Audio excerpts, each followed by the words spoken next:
आज हम बात करेंगे भारत के एक ऐसे छोटे से शहर की पूरी पहचान आप कह सकते हैं एक बहुत ही पुरानी कला के धागों से बुनी हुई है। ये लाइन कितनी पावरफुल है ना। ये कोपागंज को समझने का एक बिल्कुल नया नजरिया देती है। मतलब ये सिर्फ एक शहर नहीं है, ये तो एक जीता जागता ताना बाना है जिसकी हर गली, हर घर, सब कुछ धागों से ही जुड़ा हुआ है।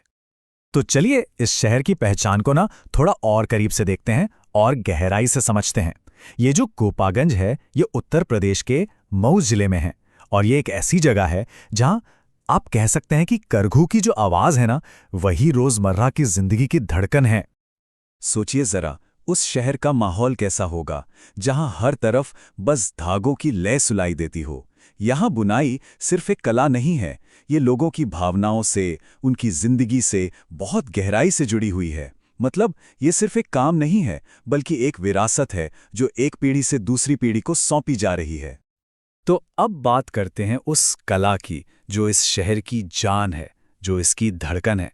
देखिए यहाँ का जो बुनाई उद्योग है ना वो सिर्फ रोजी रोटी का जरिया नहीं है, बल्कि ये उनके लिए एक कल्चरल प्राइड, एक सांस्कृतिक गौरव का प्रतीक भी है। ये जो बात है ना, ये एक स्थानीय बुनकर ने कही है और ये कितनी गहरी बात है ये दिखाती है कि इस कला की कीमत पैसों से कहीं ज्यादा है। इसका भावनात्मक महत्व बहुत बड़ा है। मशीनें तो कपड़ा बना देंगी, लेकिन इज्जत वो तो सिर्फ हाथ ही बुन सकते हैं। कमाल की बात है। और ये जो एक एक बुनकर का गौरव है ना, यही अब एक औद्योगिक पैमाने पर दिखाई देता है। पूरे शहर में करीब करीब 2000 पावर लूम हैं। ये आंकड़ा ही बताता है कि ये कला यहाँ की इकोनॉमी की, अर्थव्यवस्था की रीढ़ की हड्डी है। और इसी से जुड़ा है ये कॉन्सेप्ट घरेलू उद्योग का। ये बहुत जरूरी बात है समझने के लिए। मतलब यहाँ हजारों लोगों के लिए काम, परिवार और समाज ये सब कुछ अलग अलग नहीं है, सब एक ही है। घर ही उनकी फैक्ट्री है और परिवार वाले ही उनके को-वर्कर्स हैं। तो चलिए अब उन लोगों से मिलते हैं जो कोपागंज के इस ताने बाने को असल में जिंदा रखे हुए हैं। 2011 की जो जनगणना हुई थी उसके आंकड़े हमें यहाँ के सोशल फैब्रिक यानी सामाजिक ताने बाने की एक अच्छी खासी झलक देते हैं। तो देखिए शहर की कुल आबादी करीब 35,000 के आसपास है और यहाँ का जो सेक्स रेशियो है, लिंगानुपात, वो भी काफ़ी बैलेंस्ड है। हर 1,000 पुरुषों पर करीब 945 महिलाएं। अगर साक्षरता की बात करें तो इस क्षेत्र के हिसाब से यहाँ की लिटरेसी रेट काफ़ी अच्छी है। लेकिन एक बात और है जो ये आंकड़े दिखाते हैं, वो ये कि पुरुषों और महिलाओं की शिक्षा के बीच अभी भी एक अच्छा खासा गैप बना हुआ है। लेकिन ये तो सिर्फ आंकड़े हैं। इन आंकड़ों के पीछे एक इंसानी कहानी भी है। ये साक्षरता, ये पढ़ाई लिखाई आलिया जैसी एक युवा कवयित्री की उम्मीदों से जुड़ती है जो अपनी आंखों में बिल्कुल नए सपने बुन रही है। कोपागंज की एक और बहुत बड़ी खासियत है और वो है वहाँ का आपसी भाईचारा। हिंदू और मुस्लिम समुदाय दोनों एक साथ रहते हैं, मिलकर काम करते हैं और ईद हो या दिवाली, सारे त्योहार साथ मिलकर मनाते हैं। अब आज के कोपागंज को समझने के लिए हमें थोड़ा पीछे जाना होगा।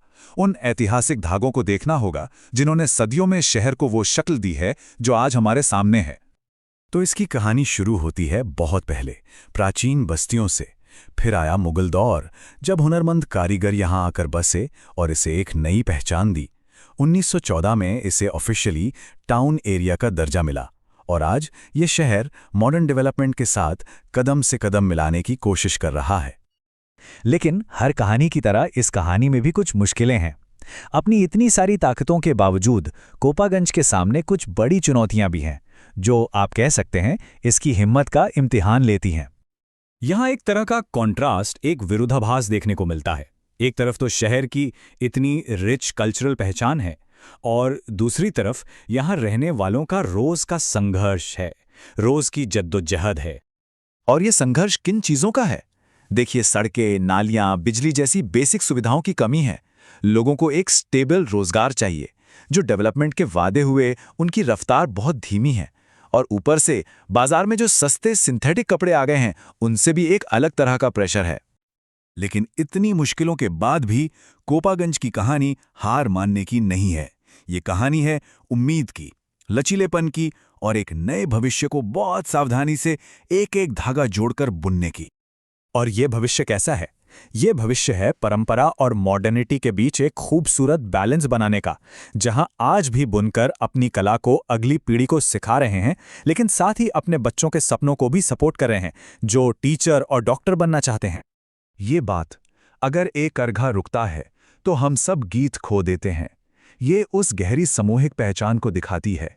ये बताती है कि सबकी किस्मत एक दूसरे से जुड़ी हुई है, और यही भावना मुश्किल वक्त में पूरे समुदाय को एक साथ बांध कर रखती है। तो आखिर में हम इस कहानी से क्या सीखते हैं? कोपागंज हमें दिखाता है कि कैसे एक समुदाय की आत्मा को कला और विश्वास से बुना जा सकता है। एक ऐसा मजबूत ताना बाना जो आज के मॉडर्न दबावों के सामने भी टिका हुआ है। ये सिर्फ एक शहर की कहानी नहीं, ये एक विचार है। और हम आपको इसी एक सवाल के साथ छोड़कर जा रहे हैं। एक समुदाय अपने अतीत के धागों से अपने भविष्य को आखिर कैसे बुनता है? विरासत और तरक्की के बीच का ये जो नाजुक संतुलन है, इसके बारे में जरूर सोचिएगा।